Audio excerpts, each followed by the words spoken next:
रात भीग चुकी थी। मैं बरामदे पर खड़ा था। सामने अमीनुद्दौला पार्क नींद में डूबा खड़ा था। सिर्फ एक औरत एक तकियादार बेंच पर बैठी हुई थी।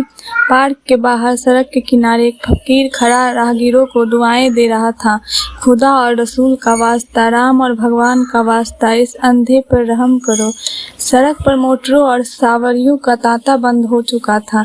इक्के दुक्के आदमी नजर आ रहे थे। फकीर की आवाज़, जो पहले नकाब खाने में तूती की आवाज़ थी, अब खुले मैदान की बुलंद पुकार हो रही थी। एकाएक वह औरत उठी और इधर उधर चौकन्नी आंखों से देखकर फकीर के हाथ में कुछ रख दिया और फिर बहुत धीमे से कुछ कहकर एक तरफा चली गई। फकीर के हाथ में कागज़ का टुकड़ा नजर आया जिसे वह बार बार मल रहा था। क्या उस औरत ने यह कागज़ दिया है? यह क्या रहस्य है? उसके जानने के कौतूहल से अधीर होकर मैं नीचे आया और फकीर के पास खड़ा हो गया।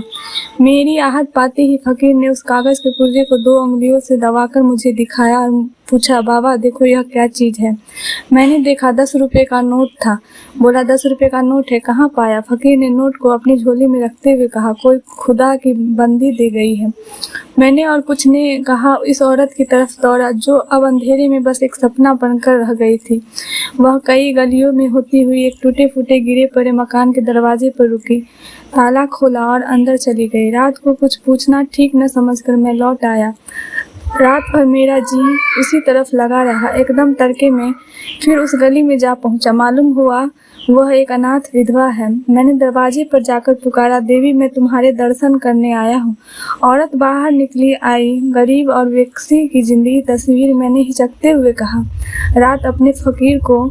देवी ने बात काटते हुए कहा, अजी वह क्या बात थी? मुझे वह नोट पड़ा मिल गया था। मेरे किस काम का